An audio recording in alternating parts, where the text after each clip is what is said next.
А хотоос Б хот хүрэхээр 13 км/цаг урттай дугуйтай хүн гарчээ.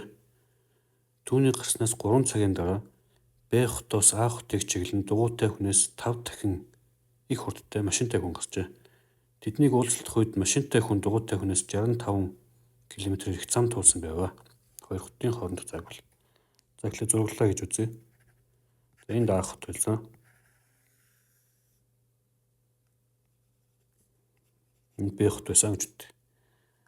За эхлээд 13 км/цагийн хурдтай дугуйтай хүн гараад 3 цаг явсан. 3 цаг явхлаар чинь 13 км/цагийг үрчгэн 3 цаг гэхлээр 39 км/цаг.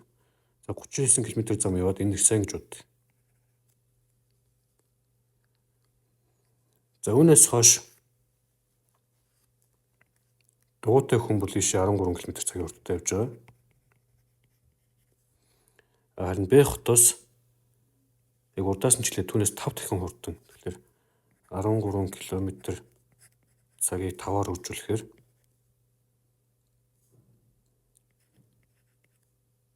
65 км/цаг хурдтай машинтай хурдаас нь байсан.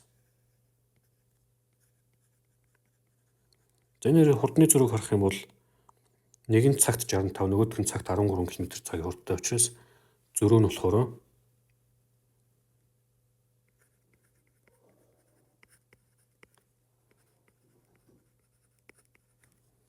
ийм буюу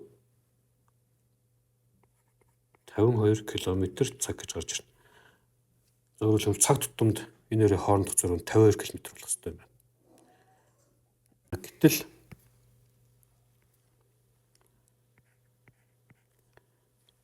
дугуйтай хүн бол гараад 39 км илүү туулцсан байна. Тэгээд цаг тутамд ийм зөрөө гаргана. Тэгэхээр юу болох вэ гэхээр эхлээд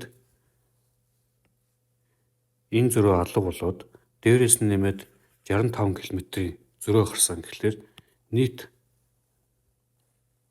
арилсан зөрөө болохоор 65 км дээр нэмэх нь 39 км буюу 104 км гэж гарч ирэх нь. За тэгээд цаг тутамд 52 км-ийн зөрөө гардаг. Тэр нь хоримтлагдаад 104 болно гэхээр 104 км/цагийг километрийг хуваах нь 52 км/цаг гэхлээр 2 цаг гэж гарч ирнэ. За өөрөөр хэлэх юм бол яасан бэ гэх юм бол машинтай хүн 2 цаг явсан гэсэн үг. Харин дугуйтай хүн болохоор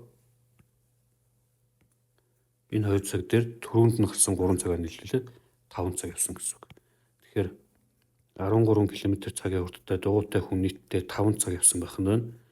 Тэгэхээр дугуйтай хүний нийт туулсан зай бол 65 км. Харин машинтай хүн болохоор 65 км цагийн хурдтайгаар 2 цаг явсан. За энэ 65 нь бол энд гарч ирсэн хурдны тухай ярьж байгаа. Энэтэй бол хамаагүй. За ингээд бодохоор машинтай хүн болохоор 130 км явна. За тэгээд А, Б хоёр хотуудын хоорондох зай гэхэлэр энэ хоёрын нийлбэртэй тэнцвэртэй буюу 195 км зайтай байсан байна гэж гарч ирэх нь.